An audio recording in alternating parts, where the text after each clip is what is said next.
In the previous 2 episodes, we saw Liam, a hard-working man, struggling to support his family, only to discover his wife, Mika, has been cheating on him with his boss. His boss frames him for embezzling company funds, leading to Liam's firing and forcing him to take a construction job to pay off the stolen money. To make things worse, Liam is diagnosed with terminal lung cancer. Just as he's about to give up, a mysterious figure offers him a chance to reincarnate into a new world. In his new life, Liam celebrates his 5th birthday, receiving an AI maid named Amagi and learning the truth about his family's financial troubles. Realizing he's inherited a massive debt, Liam decides to take control of the Banfield estate and prepares to enter an education capsule to gain knowledge and strength, leaving Amagi in charge while he learns. Story continue. After Liam finishes his time in the education capsule, the pod opens, and Amagi greets him. He asks her how long he's been inside, and she informs him that 2 years have passed since he entered the pod. Once Liam gets dressed, Amagi updates him on the current state of the Banfield territory's economy. Everything has been running smoothly while he was away. Liam thanks her for her hard work and says he wants to go take a look around the territory. Amagi decides to show him the battleship docks first. This is the first time Liam has seen the territory up close, and he's especially fascinated by the babble suits.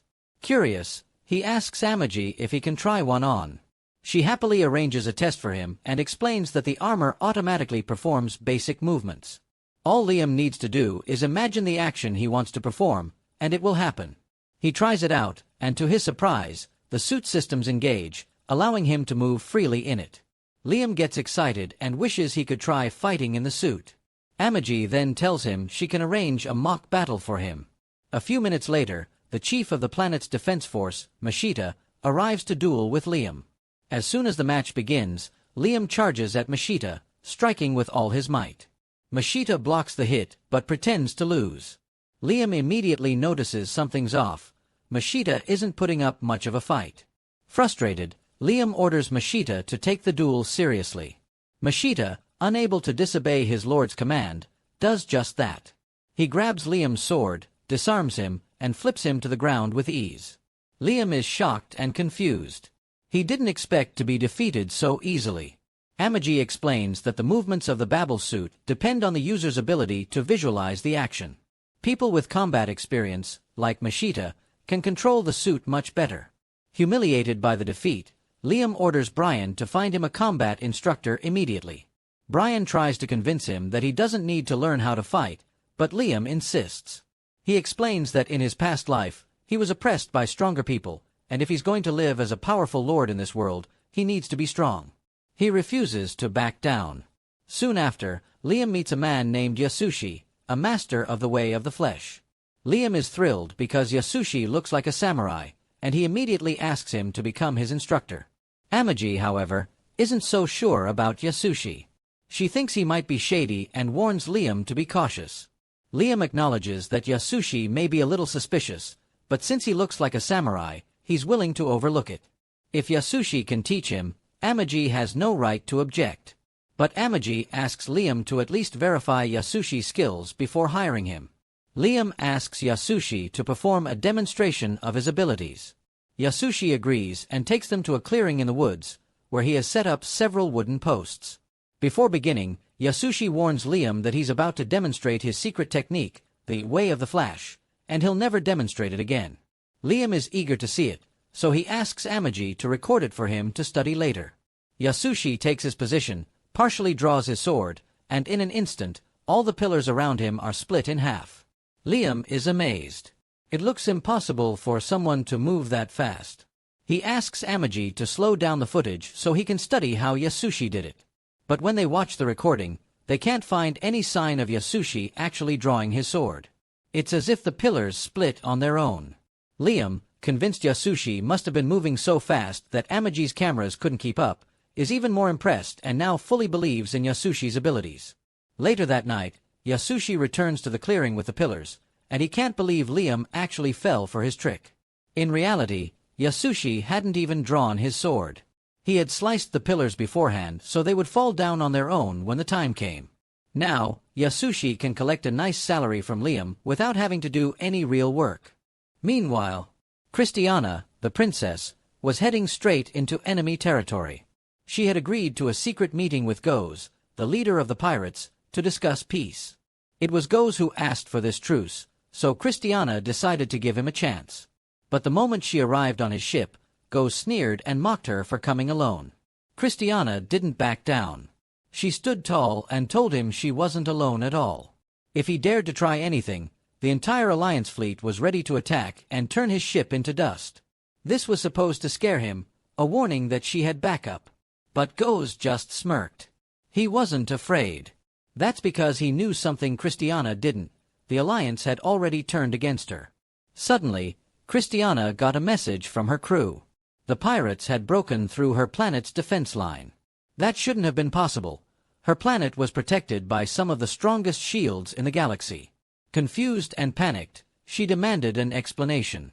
Goes laughed and explained the ugly truth.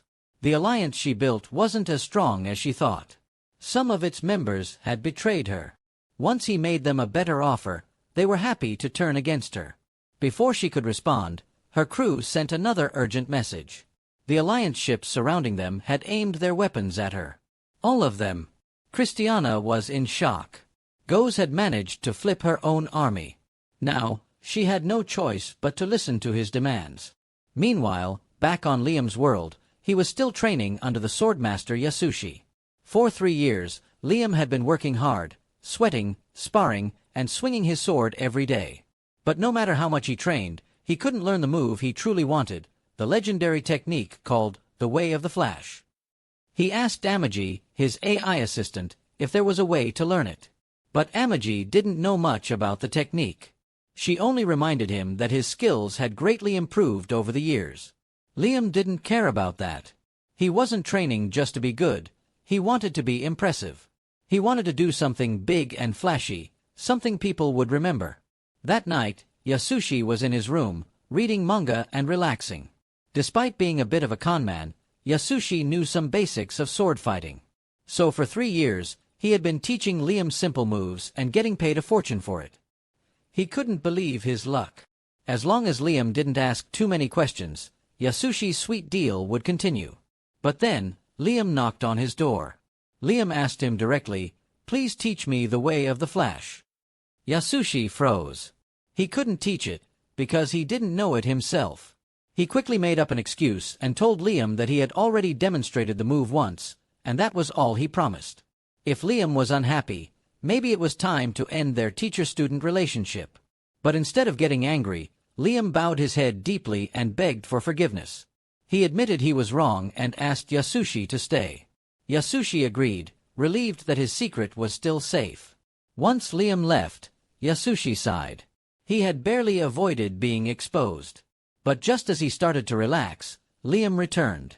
Yasushi panicked for a second, thinking Liam might have overheard him talking to himself.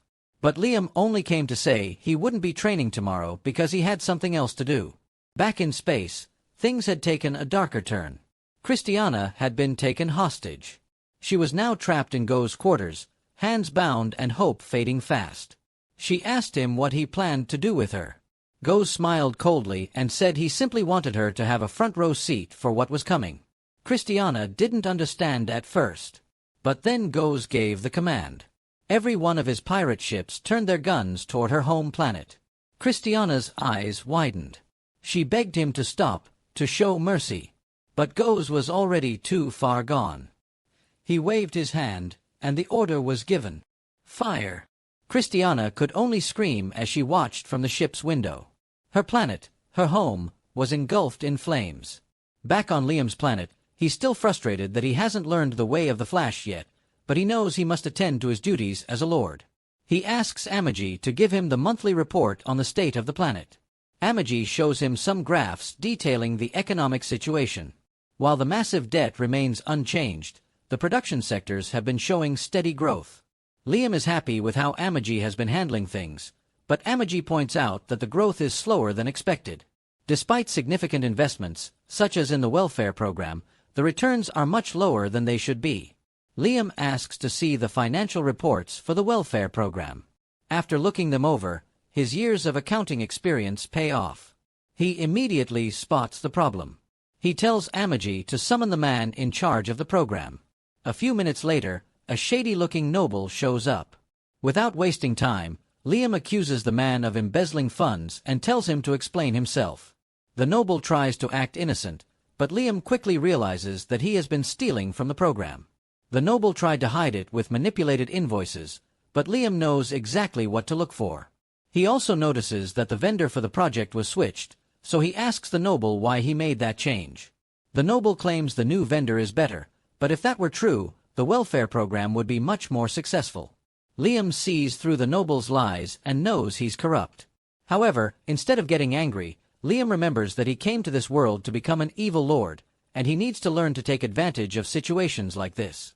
Just then, Amagi informs Liam that there's an embezzlement case against the noble, and Liam is surprised to hear that the noble managed to keep his job. The noble tells Liam that the investigation was closed, and they blamed a subordinate for the embezzlement, even though there was no real evidence. Liam knows this tactic well and accuses the noble of framing his subordinate and having him executed to cover up his own crime. The noble tries to deny it, but Liam can tell he's lying. With anger building up inside, Liam picks up his sword and walks up to the noble. Realizing he can't escape the truth, the noble starts pleading, claiming that all the other nobles are doing the same thing, so it's normal to ruin people's lives for personal gain. That's when Liam draws his sword and prepares to strike. Before he can deliver the blow, Amagi tells him to stop. The noble continues to shout that Liam is too young to understand how the world works, but before he can say anything more, Liam cuts his head off in a swift motion. Liam is still furious after the kill and orders Amagi to investigate all the nobles and execute any of them who are corrupt. Amagi tries to calm him down, explaining that this is the first time Liam has actually killed someone, and he's clearly shaken. She helps him release his grip on the sword. As for his order, Amagi points out that if he kills all the corrupt nobles, there will be no one left to manage the planet. Practically every noble is corrupt, so wiping them all out would leave a huge power vacuum. As a compromise, Amagi suggests that Liam prepare a selection of dolls to take over the administrative positions. These dolls would manage the planet's affairs while the corrupt nobles are dealt with. Liam, trusting Amagi's judgment, agrees to this plan. Later, Liam is in the loading bay, eager to practice using a battlesuit again, since he's now well versed in the basics of sword fighting. Just before he puts on the suit, Yasushi shows up and tells him that he'll never become a great fighter if he relies on the automated suits. Yasushi suggests that Liam use a completely manual suit, but warns him that hardly anyone has ever been able to use it. Intrigued, Liam asks Mashita if there's one available. Mashita confirms that such a suit exists, but it's almost impossible to control. Liam is determined to give it a try, knowing that he needs to become stronger to achieve his goals. That's it for today's episode. See you soon with next episode. Please do subscribe our channel so never miss adventure of our hero.